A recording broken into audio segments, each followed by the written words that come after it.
we have all these protective strategies that show up, for our benefit often. And if we can view our childhood as all good, then we don't have to relate to what wasn't good. And Right. the reality of all things is that most things exist in a gray area. But what trauma does to us is it causes us to view things as black or white, as good or bad. Welcome to Sib as a Human, where we explore the messy, beautiful, and complex experience of being a sibling to someone with a disability or significant emotional, physical, or behavioral needs, what we call being a Sib.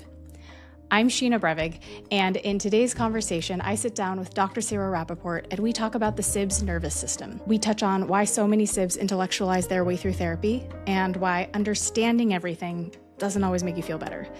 We discuss why Sibs who grew up in loving families might still feel like something's wrong, and how we're actually all using nervous system regulation and dysregulation incorrectly. Dr. Sara Rapaport is a naturopathic doctor, massage therapist, biofeedback practitioner, and neuroaffective relational model practitioner, specializing in mind-body medicine and the treatment of complex trauma.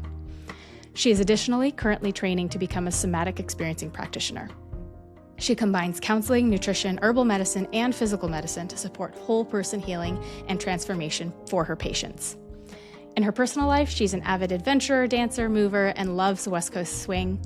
She is based in Portland, but grew up in Cincinnati alongside her brother, who was diagnosed with autism at age 3 and GLUT1 deficiency syndrome at age 18. Midway through medical school, she realized how much of her life she had devoted to being a helper at the expense of her own identity, and has since then been on a path of reclaiming her own authenticity and helping others with developmental trauma come home to themselves. I know I learned a lot from this conversation, and it also allowed me to give myself a lot of compassion and a lot of grace for all that my nervous system has carried me through.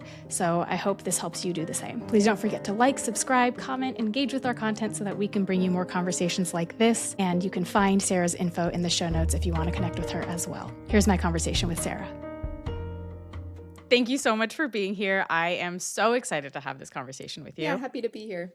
Would love to start with you actually sharing a bit about your Sib identity story and how you came to recognize that being a Sib had a significant impact on you and your well-being and how you move through the world. Yeah, I mean, where do I start here? It's a small question, right? Exactly, totally. I'm like, I could answer this in so many ways, but I think when I was a kid, I just kind of thought it was normal. And then I started to realize that maybe other kids weren't having the same experience as me.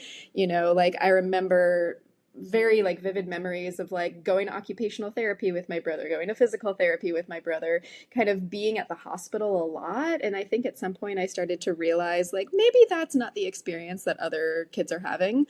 But I don't think I realized until, gosh, I think it took all the way for me to get into medical school, like halfway through, to be like, oh, like this experience has really impacted me in a lot of ways. And I wasn't really in tune with it. I think in college a little bit, like when I first started going to therapy, I was like, okay, like I've actually been having this unique experience that I don't know very many other people that have had. But it didn't really hit me until midway through medical school that like, oh, there's a massive impact from this that I'm only starting to realize. During medical school, so I'm a naturopathic doctor, and so we do things a little bit differently. And I started getting really into nervous system education. We had, or we, at the school had a mind body medicine department. And so I got really interested in kind of how the nervous system works.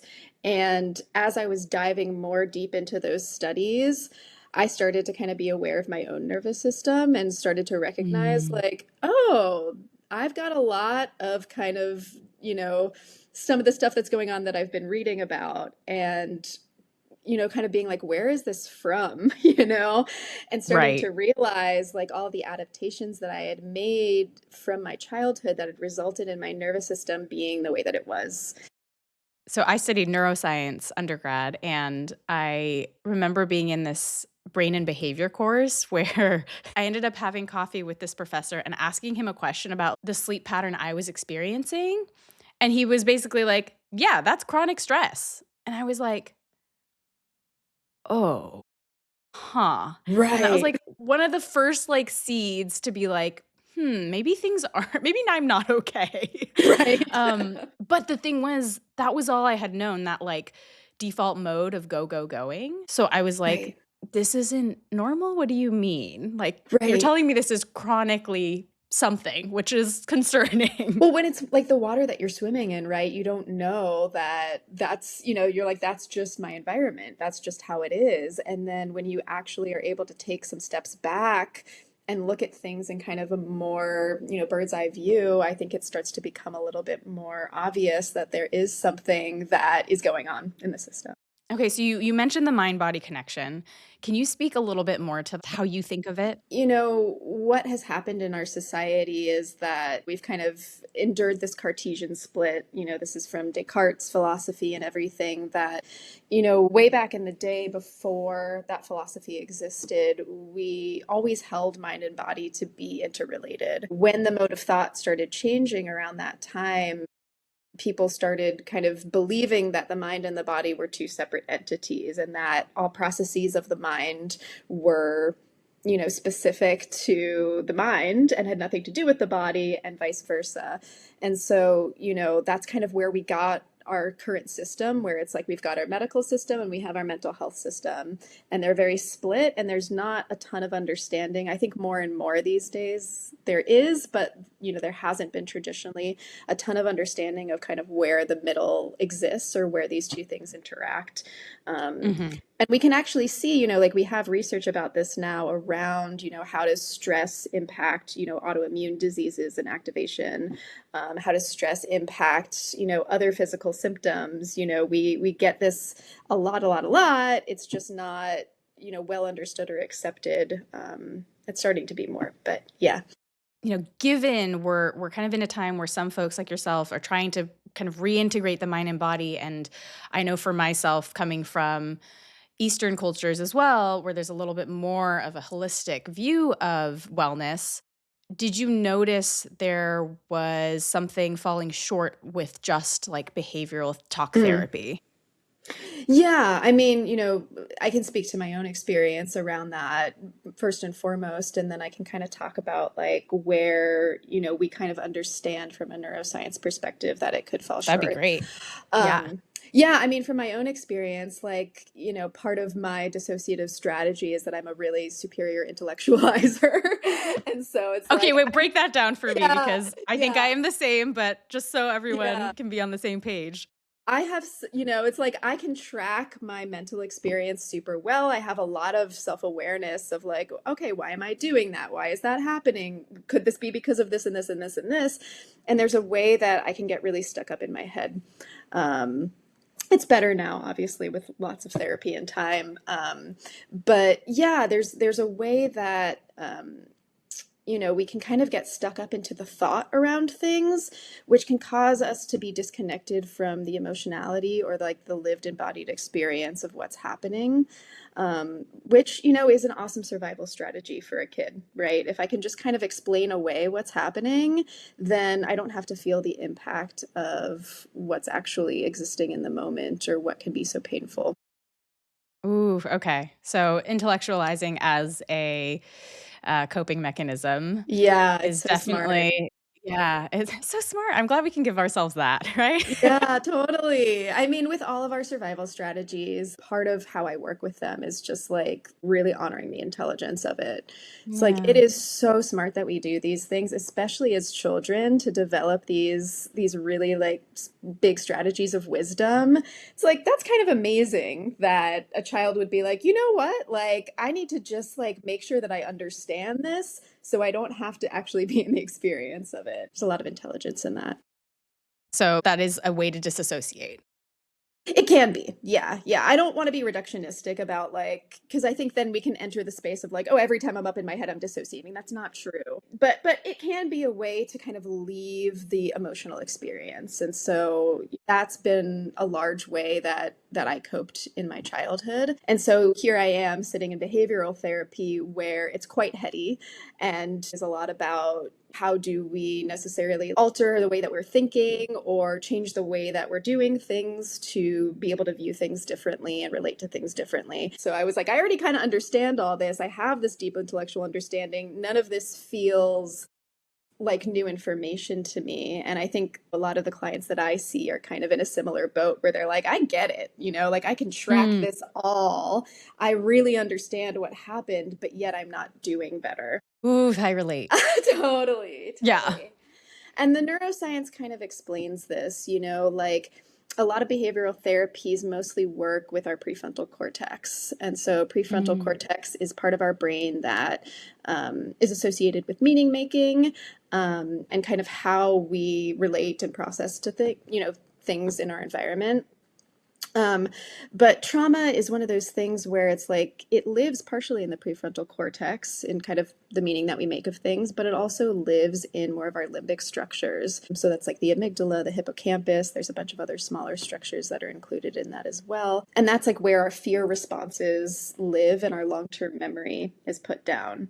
And so if we're only working with the prefrontal cortex, we're going to miss kind of Mm. that embodied feeling of like, I'm really frightened, or, my body has this reaction that I don't totally understand, and I can't really explain or attempt to gaslight myself away from. So I think that's where a lot of the behavioral therapies miss the boat a little bit. I'm not the kind of person that generally knocks any kind of therapy. I think that there is a time and place for everything. But I think when we're considering complex trauma, developmental trauma especially, we're often missing the boat if we're only working with the prefrontal cortex. That makes a lot of sense. And looking back on my history with therapists, I kind of like therapist hopped. Like I would be with a therapist for a little bit and then I'd kind of like graduate and I'd be like, I guess I'm better now. And then I'd like still have these like big emotional reactions. I'd still Totally. like nothing really felt different because I was in there being like, yeah, I understand Totally. XYZ. I understand what's happening. Like I was really good at intellectualizing things. But I did do a good job of avoiding discussing anything about how I might have been impacted by growing up with a disabled sibling. I was like, no, there's nothing wrong with that. There's nothing painful about that. I could never say anything negative about that, which, showed up in my body. Yeah, totally, totally. Well, again, it's like we have all these protective strategies that show up, for our benefit often. And if we can view our childhood as all good, then we don't have to relate to what wasn't good. And the Right. reality of all things is that most things exist in a gray area. But what trauma does to us is it causes us to view things as black or white, as good or bad. Um, Mm. so, often if we're stuck in viewing something as entirely good or as entirely bad, that's probably a little bit of a signal that, there's some trauma that, exists there.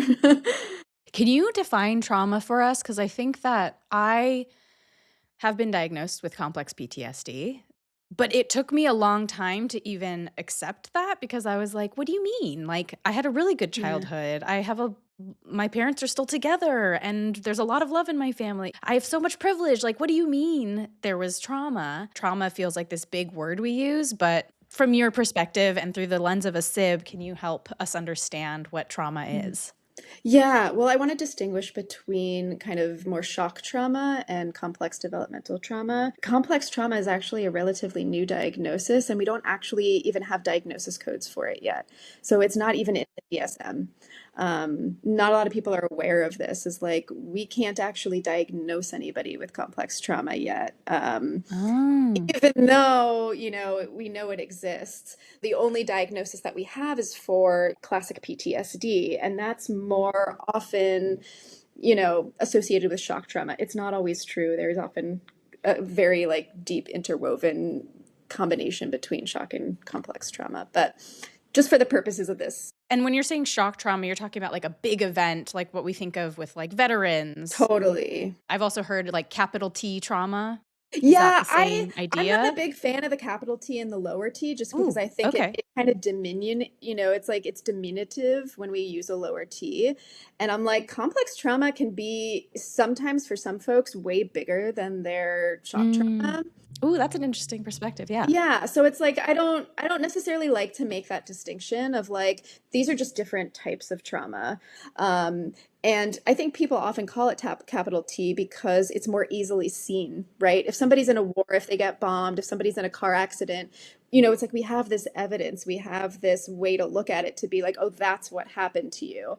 Complex trauma is kind of, insidious or under the radar a little bit because the way that I often define it is that it can be, chronic misattunement, chronic neglect, generally not getting the needs that we really need developmentally met by our environment. So that's how subtle it is. And Right.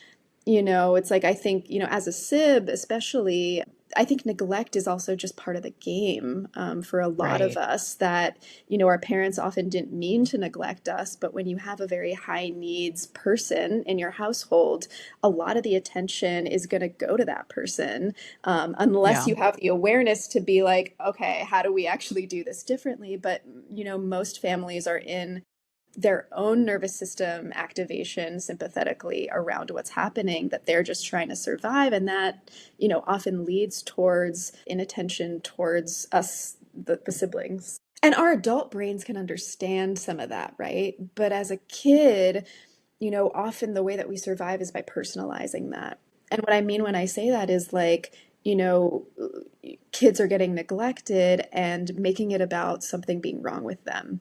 There must be something wrong with me. Mm. There must be some deficit in me that I'm not getting attention in the same way that this person is, because that's kind of how child mind works. And so, that's one point that I want to make here. And like, the other point that comes up, there's the difficulty of like, how do we hold that like people are often doing their best and also still hold the charge of what that did to us? And I think that's really, like the golden spot in my therapeutic work is, trying to figure out how to hold both. Hmm. Because oftentimes if we end up just being like they're doing their best, everything was actually just the way that it was, we often cross over our own experience. Um, and it's so easy to do that as a sib because we were trained to do that too, you know, Right. to not Right. value our own experience. And so it's hard to be like, how do I actually still be angry at this, angry at the environmental failure that happened while still holding the other side of it of like, yeah, probably, they were doing their best. And how do I still hold my experience, right? Yeah, it's that nuance and paradox of like, how do we hold love and resentment at the same time? Totally.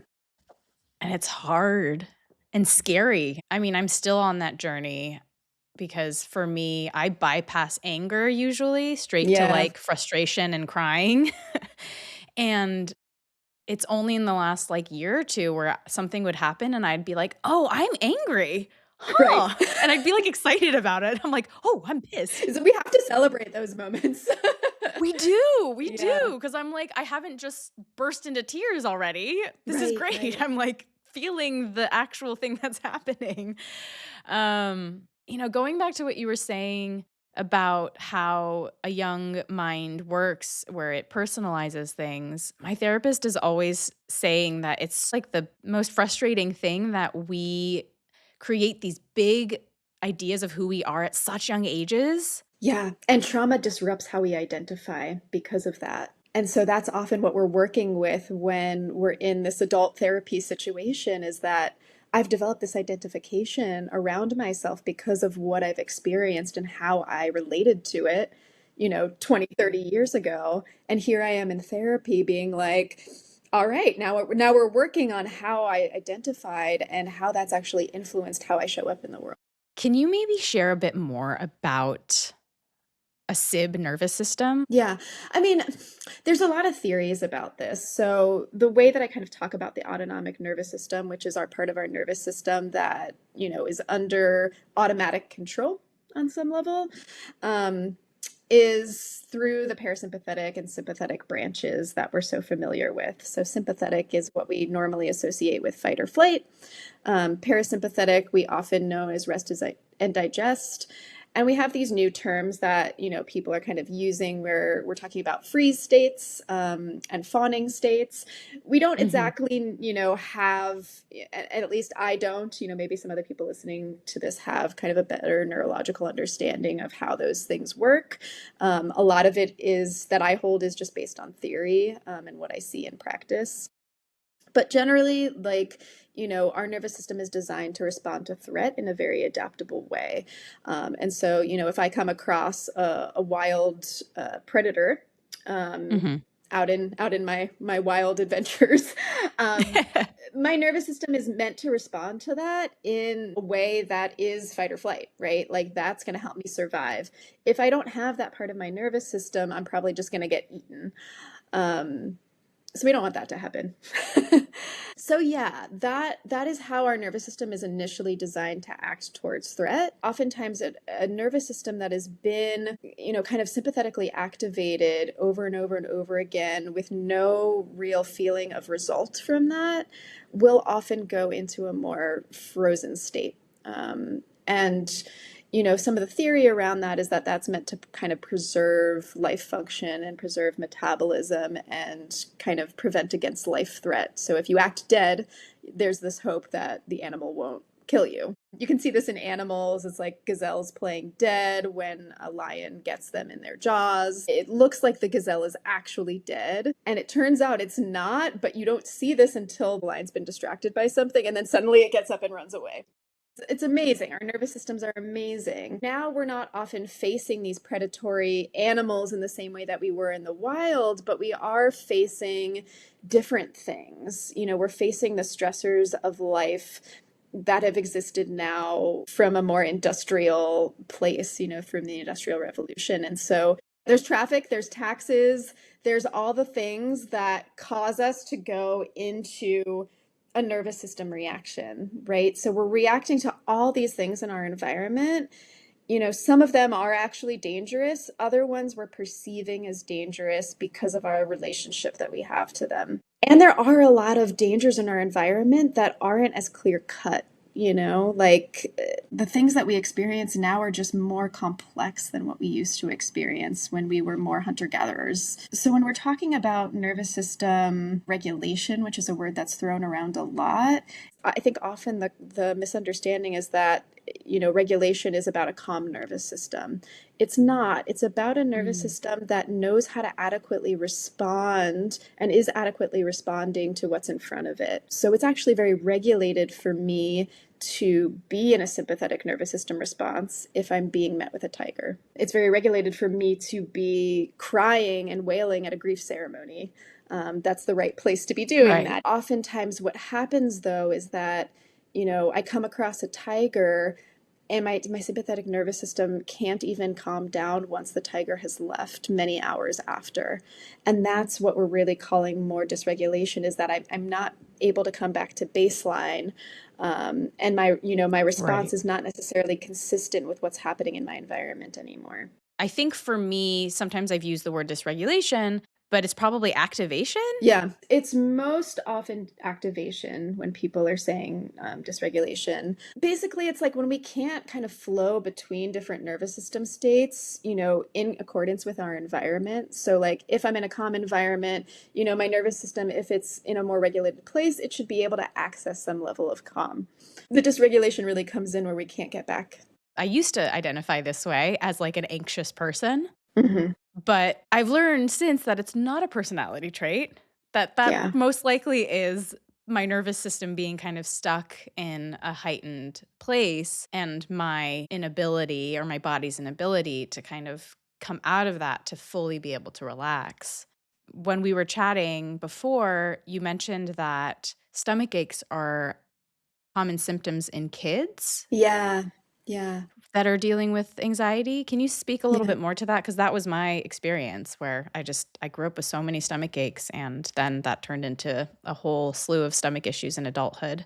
Totally. Kids are often not so great at describing their experience. Sometimes it also comes down to wanting to protect the family too. So oftentimes a kid doesn't necessarily want to be like, I'm really nervous about what's happening in my house right now, because that puts it into a lot of reality and a lot of fear. And so oftentimes, kids aren't experiencing those symptoms on kind of a mental emotional level. They get belly aches. Mm. So it's one of those things that, one of my mentors always talked about, and what I've seen in practice is that, oftentimes if a kid has a belly ache, there can be something more mental emotional going on. There could also be physical symptoms too, but we always have to evaluate like, oh, is this belly ache actually more about anxiety, or more about some trauma that this child is experiencing that is manifesting in this way? For folks who have kids that might be in that space, what are kind of the first steps that you recommend? I always advocate for like really open conversations between parents and kids. We often didn't grow up that way as millennials. Yeah. But these days I'm like, okay, there's some different education around that. Really talking to kids about, okay, like when do we notice your belly starts to hurt? Like, can we kind of figure out what that is in response to? Asking questions like, okay, when this happens in our family, does that, does something happen inside of you? Do you have a reaction to that? So really having like lots of open conversations with kids around, here's what's happening in the family. Like, how are you taking that? I really Yeah. advocate for a very relational approach with kids, because often kids don't, they don't want to upset their parents. They want to be good. Sibs, I think, can relate to that big time. It's like we want to be so good that you don't want to have a problem. And so sometimes parents really have to kind of get into it deeply to be like, it's actually okay for you to have a problem here, because that can be really healing, to be like, it's actually okay to have problems. We all do. And like, thanks for bringing it to the table so that we can actually be here and address it and care for it. And how do you approach that with now those of us who have already grown up, who've already been Yeah. through those times, who can't go back to that, but we can still do something I now? would love to work with more SIBs. I would say I specialize in working with a lot of folks that have experienced chronic neglect. And so that's kind of the place that I can speak from. Oftentimes, like if we were neglected as children, we learn how to do that to ourselves. So we learn a pattern of self-neglect. Ooh, wait, can you say that one more time? Yeah. So often if we were neglected as children, we learn how to neglect ourselves. Yeah. Yeah. Oof, that makes me emotional.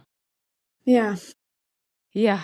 I feel like we had so many sibs speak to that of just the difficulty to ask for help, the difficulty to put ourselves first, and the ease with which we put our needs aside and prioritize everything else around us and everyone else's needs. Yeah, so I would say like in my work, when I'm working with folks that have been neglected, it's about how do we bring these needs to the surface? Like, how do we start to relate to ourselves as humans with needs, as humans that are deserving of care, and to have our needs met, which is often a process, right? Is like we have to even get to the place where it's like, I'm a person with needs. Sometimes it's so buried deep that it's like, I don't have any needs. I'm fine. I'm It's fine. I think that's a classic sib thing. It's Yeah, like, what needs? totally.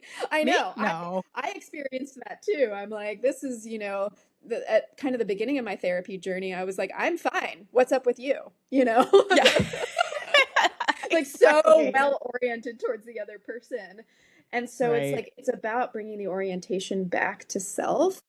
And, I do a lot of relational work with folks. And so it's like, how do we sit here together and have me actually hold relational space with you where it is just about you and about me relating to you through that context?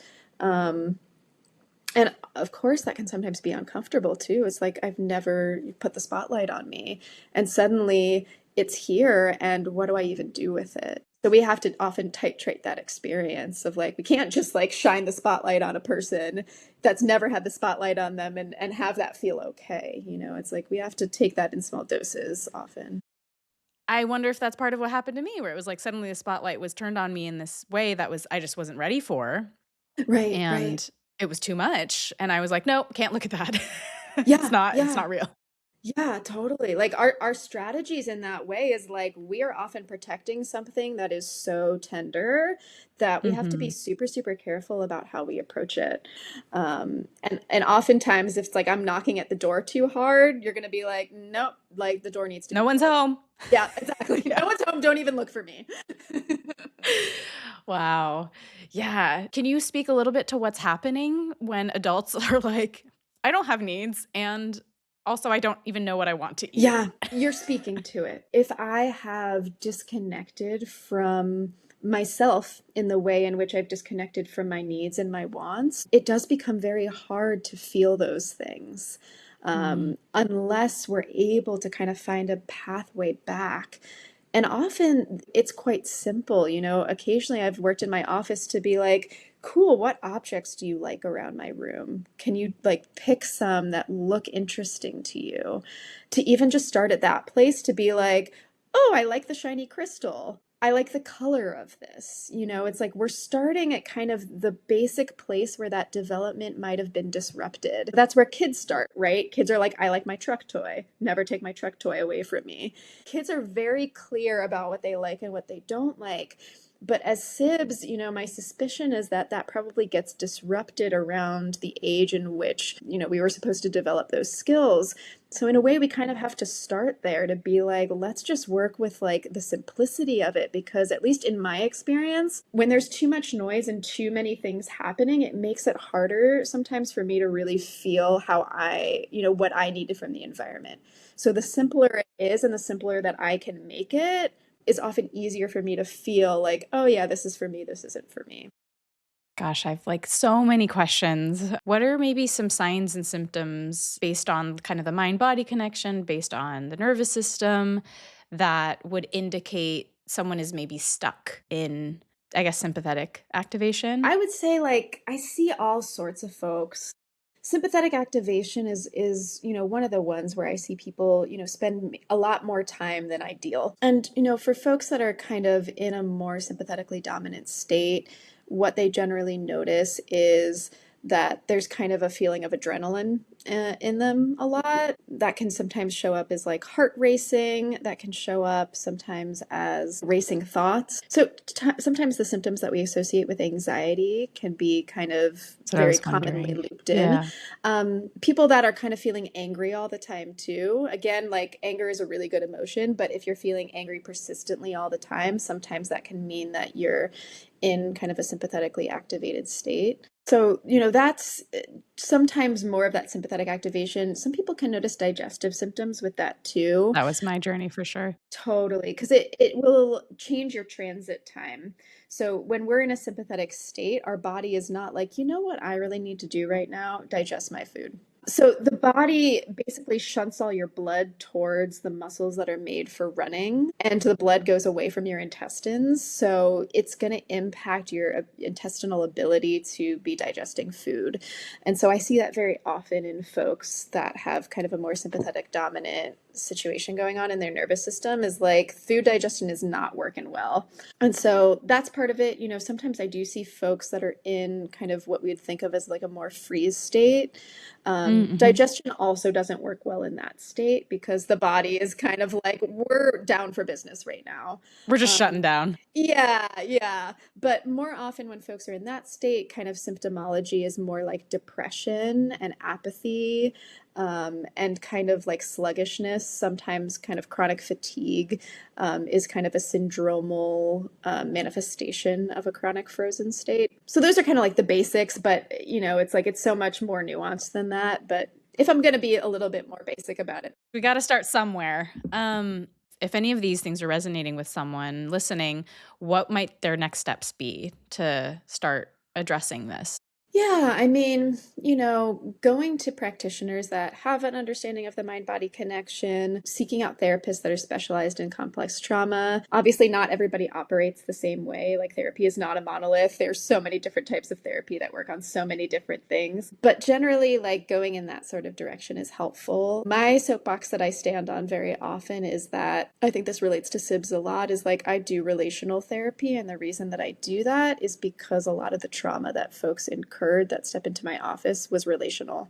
And so I think that you need to have a highly relational approach for relational trauma. And that's just my soapbox, take it or leave it, folks that are listening. But I really strongly believe in that, is that like we heal in relationship. And having a good relationship with your practitioner, whoever they are, is like the first vital step. It's like we can't heal in a place where we don't really like feel held or trusting of the people that are trying to help us.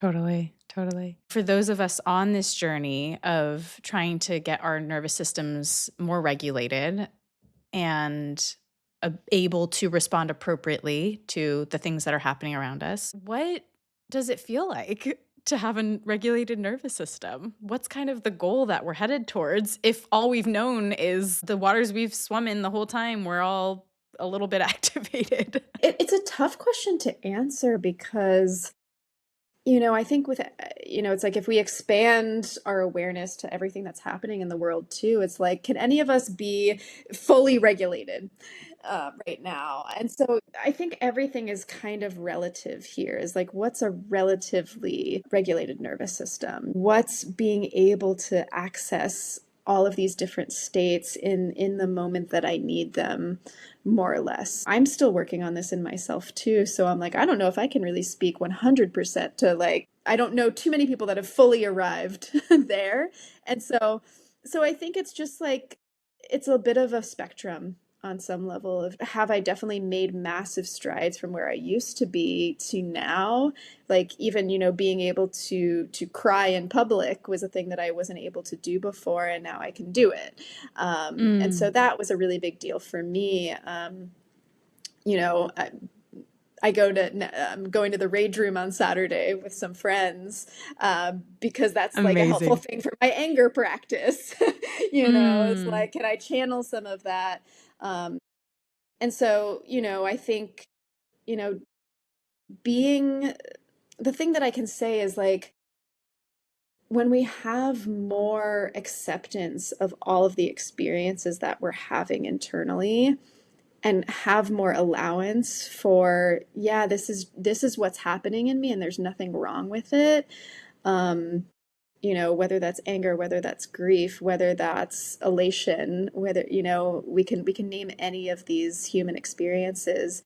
But I think something really starts to shift in us when we can continue to try to make as much spaciousness for all of it, for like the grand experience of what it is to be human.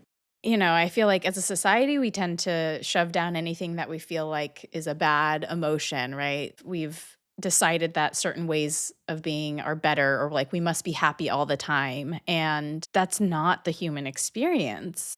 And No. I think for myself too, I really identified with like, yeah, I'm going to always be really positive. And then that just meant I was like not feeling a lot of feelings. Totally.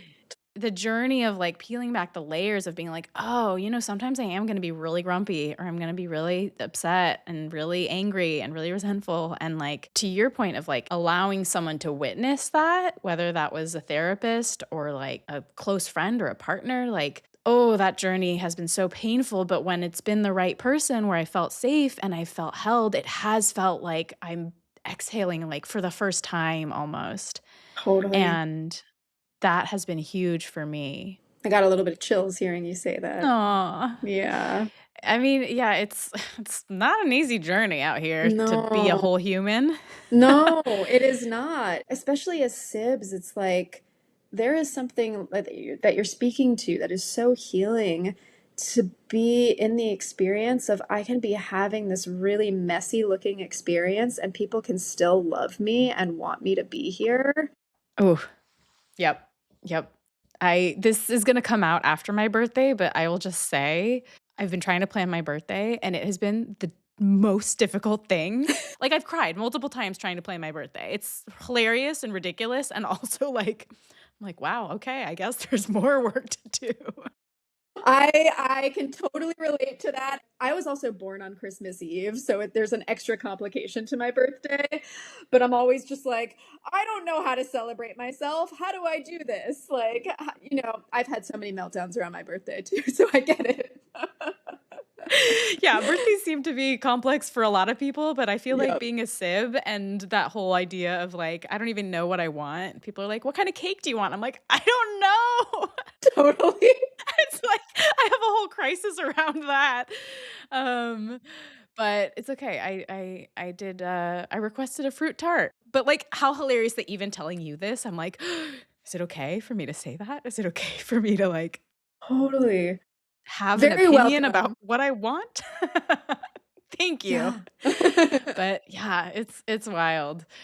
When we were chatting before, you had mentioned there were maybe some tools. I'm just wondering, like, if you can speak to some tools and give that context as well for folks that are also Yeah. kind of looking to maybe just start a simple I practice. don't give a lot of tools in my practice. What I would convey to Sibs, especially, is that my therapist actually calls it a self-cleaning oven. When you learn how to become a self-cleaning oven, we don't want to overly promote that. And so that can sometimes be the danger of tools is like, oh, I'm just going to figure out how to heal my nervous system myself and do all these things by myself in my little cocoon, and then I'll be healed and then everyone will love me. Oh, I feel so called out, and I feel like a lot of other Sibs are gonna feel called out right now. I'm so sorry, dear sis. I love all of you. I've also been this person. I've also been this person, so I know in my own way like what that's been like. It's so much more frightening to engage in relational healing. You're seen, like Mm, there's so much different stuff that happens in that space. So what I ultimately advocate for is that, but I also in the moment sometimes we are in such an activated state that we need something to be able to just like calm us down. And mhm, so mhm. that's kind of where I will sometimes employ some tools with folks. Somatic experiencing is one of the kind of primary places that I take some tools from, with credit to Peter Levine and the whole SE team. But one of the things that SE uses a lot is this practice called orienting. And that's just allowing our eyes to wander where they wander in our environment. And so I often advocate for people to go outside and take a walk and just let their eyes drift and see what they see. And, often we're met with these beautiful things in our environment, birds, trees, things like that. So basically, like the way that that impacts the nervous system is that if we're looking around all kind of like dreamy eyed, essentially, that helps us know that we're safe. We're not going to do that Mm. if we're in danger. So we're using our eye movements to orient our brain towards safety. So it's a really simple practice, right? You can do it in your office, you can do it anywhere. I'm familiar with that, like, grounding Mm, exercise where mhm, you're supposed to find, something that's a certain color or find all the 5 senses mhm. grounding. Is it like that? Like, are you orienting and then are you trying to, like, name things you're seeing? So that combines orienting and kind of like a little bit of prefrontal cortex activation in the same thing. So it kind of helps ground you a little bit. The orienting is like, it's a little bit more open when I'm like, okay, I'm going to give you a task to name 5 blue things in this room. It kind of helps our task oriented brain get online. And that can often it's kind of like a different track on the record or something. It can kind of help Okay. us get into a more kind of grounded state. So yes, that can be helpful too, like anything that kind of helps us orient towards more present moment awareness. Sometimes if something is happening in the present moment that's too activating, we also want to be a little bit careful about kind of what we're doing in terms of orientation and things like that. And then we have, Peter Levine developed some noises too that are like, vagus kind of activating noises. One of the Oh. noises that we use often is the VU noise. So that's a noise that's made kind of in the deep belly and kind of is like a deep throat sound. So it sounds like VU. It's kind of like a humming. And some of the theory with that is that we have a branch of the vagus nerve that kind of goes through our larynx.